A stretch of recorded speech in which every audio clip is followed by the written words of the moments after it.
ಎಲ್ರಿಗೂ ನಮಸ್ಕಾರ. ಏನಪ್ಪ ಇಷ್ಟಕ್ಕೊಂದು ನುಗ್ಗಿಕಾಯಿ ಹಿಡ್ಕೊಂಡು ಏನು ಮಾಡತ್ತಾರ ಇವರು ಅಂತ ನೋಡ್ತಾ ಇರ್ಬೋದು ನೀವು. ಏನಿಲ್ಲ, ನಮ್ಮ ಮನೆಯವರು ಪ್ಯಾಟಿಗೆ ಹೋಗಿದ್ರು. ಅಲ್ಲೇ 40 ರೂಪಾಯಿ KG ಹಂಗೆ ಏನೋ ನುಗ್ಗಿಕಾಯಿ ಮಾರಾತಿದ್ರಂತ್ರಿ. ಅದಕ್ಕೆ 1 KG ನುಗ್ಗಿಕಾಯಿ ತೊಗೊಂಬಂದಾರ ನೋಡ್ರಿ. ಇಷ್ಟಕ್ಕೊಂದು ನುಗ್ಗಿಕಾಯಿಂದ ಅದು ಏನೇನು ಮಾಡ್ಬೇಕಂತನ ಗೊತ್ತಾಗ್ತಾ ಇಲ್ಲ. ಈಗ ಸದ್ಯಕ್ಕೆ ಒಂದು ಸೂಪರಾಗಿರೋವಂಥ ನುಗ್ಗಿಕಾಯಿ ಸಾರು ಮಾಡಿದ್ರಾತಂತೇಳಿ ಯೋಚನೆ ಮಾಡೀನಿ. ಮತ್ತು ಹೆಂಗೆ ಮಾಡೋದಂತೇಳಿ ನಿಮಗೂ ತೋರಿಸ್ಕೊಡ್ತೀನಿ.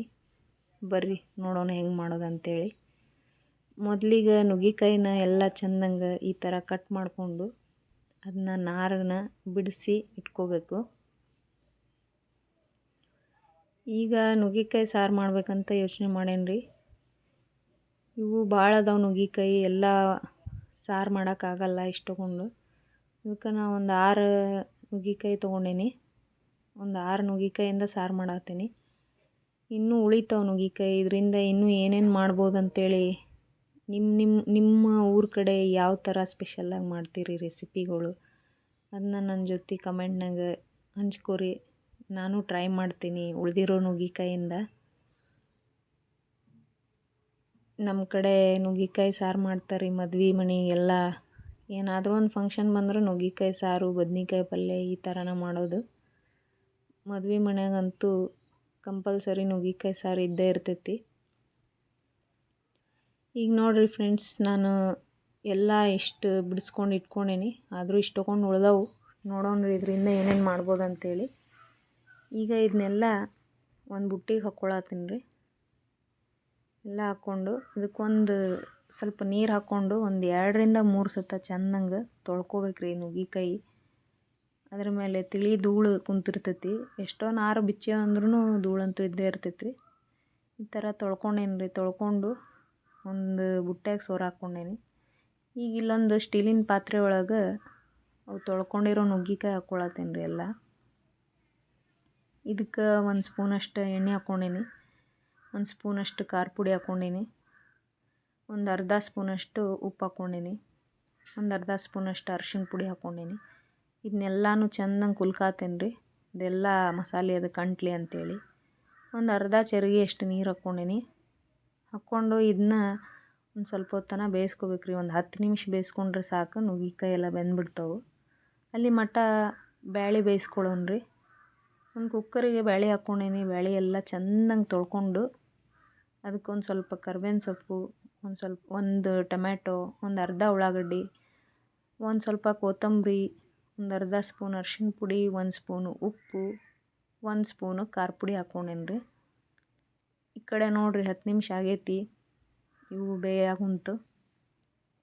ಈಗ ಬೆಂದವೋ ಇಲ್ಲೋ ಅಂತ ಚೆಕ್ ಮಾಡ್ತೇನೆ ರೀ. ಇದನ್ನು ಒಂದು ಈ ಥರ ಒಂದು ಸ್ಪೂನ್ಯಾಗ ತೊಗೊಂಡು ಹಿಂಗೆ ಈಚಿಗೆ ನೋಡ್ಬೇಕ್ರಿ. ಅದು ಹಿಂಗೆ ಹೊಡ್ಕೊಂತಂದ್ರೆ ಬೆಂದೈತಂತೇಳಿ. ಈಗ ಅದನ್ನ ಸೈಡಿಗಿಟ್ಟು ಈಗ ಗ್ಯಾಸ್ ಮೇಲೆ ಒಂದು ತವಿ ಇಟ್ಕೊಂಡೇನಿ ರೀ. ಒಂದು 2 ಸ್ಪೂನ್ ಎಣ್ಣೆ ಹಾಕ್ಕೊಂಡೇನಿ. ಅದಕ್ಕೆ 1 ಸ್ಪೂನು ಜೀರಿಗೆ, 1 ಸ್ಪೂನು ಧನಿಯಾ ಕಾಳು ಹಾಕಿ ಅರ್ಧ ಉಳ್ಳಾಗಡ್ಡಿ ಹಾಕ್ಕೊಂಡೇನಿ ರೀ. ಹಾಕ್ಕೊಂಡು ಇದನ್ನ ಚೆನ್ನಾಗಿ ಹುರ್ಕೋಬೇಕು. 1 ಸ್ಪೂನಷ್ಟು ಹುರ್ಗಡ್ಲೆ ಹಾಕ್ಕೊಂಡೇನಿ, ಪುಟಾಣಿ. ಅದ ನೋಡ್ರಿ, ಅದು ಒಂದು ಸ್ವಲ್ಪ ತಿಕ್ನೆಸ್ ಕೊಡ್ತೈತಿ ಸಾರಿಗೆ ಈ ಪುಟಾಣಿ ಹಾಕ್ಕೊಳ್ಳೋದ್ರಿಂದ. ಮತ್ತು ಚಲೋ ಟೇಸ್ಟು ಬರ್ತೈತ್ರಿ. ಅದನ್ನ ಹಾಕ್ಕೊಂಡು ಹುರ್ಕೊಂಡು ಈಗ ಒಂದು ಸ್ವಲ್ಪ ಹಸಿ ಕೊಬ್ಬರಿ ಹಾಕ್ಕೊಂಡೇನಿ. ಇವೆಲ್ಲನೂ ಚೆನ್ನಾಗಿ ಹುರ್ಕೋಬೇಕ್ರಿ. ಇದು ಚೆನ್ನಾಗಿ ಹುರ್ಕೊಂಡು ಒಂದು ಹಸಿ ವಾಸನೆ ಹೋಗ್ಬೇಕು ನೋಡ್ರಿ ಕೊಬ್ಬರಿದು ಅದೆಲ್ಲ. ಈ ಥರ ಹುರ್ಕೋಬೇಕು. ಹುರ್ಕೊಂಡು ಇದಕ್ಕೆ ಒಂದು ಟೊಮ್ಯಾಟೊ ಹಾಕ್ಕೊಳತ್ತೀನಿ. ಟೊಮ್ಯಾಟೊನೂ ಅಷ್ಟೇ ಒಂದು ಸ್ವಲ್ಪ ಸಾಫ್ಟ್ ಆಗೋ ಮಟ್ಟ ಹುರ್ಕೋಬೇಕು. ಒಂದು ಸ್ವಲ್ಪ ಕೊತ್ತಂಬರಿ ಹಾಕ್ಕೊಂಡೀನಿ. ಇವೆಲ್ಲನೂ ಚೆನ್ನಾಗಿ ಹುರ್ಕೋಬೇಕ್ರಿ. ಈ ಮಸಾಲೆ ಭಾರಿ ಸೂಪರಾಗಿರ್ತೈತೆ ರೀ ಅದು ನುಗ್ಗಿಕಾಯಿ ಸಾರಿಗೆ. ಬರೀ ಪ್ಲೇನ್ ನುಗ್ಗಿಕಾಯಿ ಸಾರು ಮಾಡೋ ಬದಲಿ ಈ ಥರ ಯಾವಾಗಾದರೂ ಹಿಂಗೆ ಮಸಾಲೆ ಹಾಕಿ ಮಾಡೋದ್ರಿಂದ ಇನ್ನೂ ರುಚಿಯಾಗಿ ಬರ್ತೈತೆ ರೀ. ಇದು ಮದ್ವೆ ಮನ್ಯಾಗ ಹೆಂಗಾಗಿರ್ತೈತಲ್ರಿ ಸಾರು, ಆ ಥರ ಆಗ್ತೈತೆ ರೀ. ಇಲ್ಲಿ ನಾ 1 ಸ್ಪೂನ್ ಸಾಂಬಾರು ಪೌಡ್ರ್ ಹಾಕ್ಕೊಳತ್ತೀನಿ, MTR. ಇನ್ನೂ ಚೆಂದಂಗೆ ಹಿಂಗೆ ಮಿಕ್ಸ್ ಮಾಡ್ಕೋಬೇಕ್ರಿ. ಈ ಸಾಂಬಾರು ಪುಡಿ ಹಾಕುವಾಗ ಏನು ಮಾಡ್ಬೇಕಂದ್ರೆ ಗ್ಯಾಸ್ ಆಫ್ ಮಾಡಿರ್ಬೇಕ್ರಿ. ಆಫ್ ಮಾಡಿ ಹಾಕ್ಕೋಬೇಕು. ಈಗ ತಣ್ಣಗಾಗೋ ಮಟ್ಟ ಇಲ್ಲಿ ಬ್ಯಾಳೆ ಬಂದವ್ರಿ, ನೋಡೋಣ. ಅದನ್ನು ಚೆಂದಂಗೆ ಈ ಬ್ಯಾಳೆ ಮಸಿಯೋದ್ರಿಂದ ಚೆಂದಂಗೆ ಮಸ್ಕೋಬೇಕ್ರಿ. ಬ್ಯಾಳಿನ ಮಸ್ಕೊಂಡು ಇದು ಆರಾಕಂತೇಳಿ ಇಟ್ಟೇವಲ್ರಿ, ಇದನ್ನೊಂದು ಸ್ವಲ್ಪ ಸೈಡಿಗೆ ಇಟ್ಕೊತೀನಿ ನಾನು. ಸೈಡಿಗೆ ಇಟ್ಕೊಂಡು ಒಂದು ಒಗ್ಗರಣೆ ಮಾಡ್ಕೋಬೇಕು ಸಾರಿಗೆ. ಒಂದು ಡಬ್ರಿ ಇಟ್ಟನ್ರಿ. ಆ ಡಬ್ರಿಗೆ 1-2 ಸ್ಪೂನಷ್ಟು ಎಣ್ಣೆ ಹಾಕ್ಕೊತೀನಿ. ಎಣ್ಣೆ ಕಾದಾದ್ಮೇಲೆ 1 ಸ್ಪೂನಷ್ಟು ಸಾಸಿವೆ, ಒಂದು ಅರ್ಧ ಸ್ಪೂನಷ್ಟು ಜೀರಿಗೆ, ಅವೆರಡು ಚಟಪಟ ಅಂದಮೇಲೆ 1 ಗಡ್ಡೆ ಜಜ್ಜಿದ ಬೆಳ್ಳುಳ್ಳಿ ಹಾಕ್ಕೊಳತ್ತೇನೆ ರೀ. ಬೆಳ್ಳುಳ್ಳಿನೂ ಅಷ್ಟೇ ಕೆಂಪಂಗೆ ಮಾಡ್ಕೋಬೇಕ್ರಿ. ಮಾಡಿಕೊಂಡು ಸಾರು ಒಮ್ಮಕ್ಲೆ ಸುರಿಯೋ ಬದಲಿ ಇದನ್ನು ಒಂದೊಂದು ಸ್ಪೂನಂಗೆ ಹಾಕ್ಬೇಕ್ರಿ ಅದಕ್ಕೆ. ಅಂದ್ರೆ ಅದು ಫುಲ್ ಹಿಂಗೆ ಎಲ್ಲ ಕಡೆ ಸಿಡಿಯಲ್ಲ. ಎಲ್ಲ ಬ್ಯಾಳೆ ಬಗ್ಗಿಸ್ಕೊಂಡೇನ್ರಿ ಅದಕ್ಕೆ. ಇಲ್ಲಿ ಬೇಯಿಸಿಟ್ಟಿರೋಂಥ ನುಗ್ಗಿಕಾಯಿನೂ ಈಗ ಹಾಕ್ಕೋಬೇಕ್ರಿ ಇದಕ್ಕೆ. ನುಗ್ಗಿಕಾಯಿ ಅಂತೂ ಸೂಪರಾಗಿ ಬೆಂದವ್ರಿ. ಏನಾದರೂ ಅರ್ಜೆಂಟ್ ಇದ್ದಾಗ ಈ ಥರ ನುಗ್ಗಿಕಾಯಿ ಸಪ್ರೇಟಾಗಿ ಬೇಯಿಸ್ಕೊಳ್ಳೋದ್ರಿಂದ ಎಲ್ಲ ಫಾಸ್ಟಾಗಿ ಆಗ್ತೈತಿ ಸಾರು. ನಾವು ಉಪ್ಪು ಟೆಸ್ಟ್ ಮಾಡಿದೆ ರೀ. ಉಪ್ಪು ಒಂದು ಸ್ವಲ್ಪ ಕಡಿಮೆ ಆಗಿತ್ತು, ಅದಕ್ಕೆ ಒಂದು ಅರ್ಧ ಸ್ಪೂನಷ್ಟು ಉಪ್ಪು ಹಾಕ್ಕೊಳತ್ತೀನಿ. ಈಗ ಇದಕ್ಕೆ ಒಂದು ಮುಚ್ಚಳ ಮುಚ್ಚಿ ಕುದಿಯಕ್ಕೆ ಇಡ್ಬೇಕ್ರಿ. ಅದು ಮಸಾಲೆ ಎಲ್ಲ ಹುರ್ಕೊಂಡಿದ್ದು ತಣ್ಣಗಾಗೈತಿ.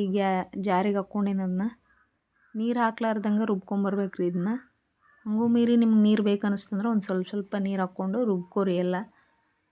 ಈಗ ಈ ಕಡೆ ಬ್ಯಾಳೆ ಕುದಿಯತ್ತೈತಲ್ರಿ, ಇದು ಸಾರು ಕುದಿಯತ್ತೈತಲ್ಲ, ಇದಕ್ಕೆ ಅದು ರುಬ್ಬಿದ್ದೆಲ್ಲ ಮಸಾಲೆ ಹಾಕ್ಕೋಬೇಕು. ಹಾಕ್ಕೊಂಡು ಚೆನ್ನಾಗಿ ಮಿಕ್ಸ್ ಮಾಡ್ಬೇಕ್ರಿ. ಅದು ಮಿಕ್ಸ್ ಮಾಡಿ ಈ ಜಾರ್ನ್ಯಾಗ ಒಂದು ಸ್ವಲ್ಪ ನೀರು ಹಾಕಿ ಎಲ್ಲ ಅಳ್ಳಾಡಿಸಿ ಆ ನೀರನ್ನ ಹಾಕ್ಕೋರಿ ಇನ್ನೊಂದು ಸ್ವಲ್ಪ. ಅದಕ್ಕೆ ನಿಮ್ಗೆ ಎಷ್ಟು ತೆಳ್ಳಗೆ ಬೇಕು ಸಾರು ಅಷ್ಟು ನೀರು ಹಾಕ್ಕೋಬೋದು ರೀ. ಭಾಳ ತೆಳ್ಳಗೆ ಮಾಡ್ಕೋಬೇಡ್ರಿ, ರುಚಿ ಆಗಂಗಿಲ್ಲ. ಒಂದು ಸ್ವಲ್ಪ ನೀರು ಹಾಕ್ಕೊಂಡೇನಿ ನಾನು. ಹಾಕ್ಕೊಂಡು ಎಲ್ಲ ಮಿಕ್ಸ್ ಮಾಡೀನಿ. ಇನ್ನೊಂದು ಸತಿ ಉಪ್ಪು ಟೆಸ್ಟ್ ಮಾಡತ್ತೀನಿ. ಉಪ್ಪೆಲ್ಲ ಕರೆಕ್ಟ್ ಐತ್ರಿ. ಈಗ ಒಂದು ಸ್ವಲ್ಪ ಬೆಲ್ಲ ಹಾಕ್ಕೋಬೇಕ್ರಿ ಇದಕ್ಕೆ. ಇದು ಆಪ್ಷನಲ್ ರೀ, ನಿಮ್ಗೆ ಇಷ್ಟ ಆದ್ರೆ ಹಾಕ್ಕೋಬೋದು, ಇಲ್ಲಾಂದರೆ ಇಲ್ಲ.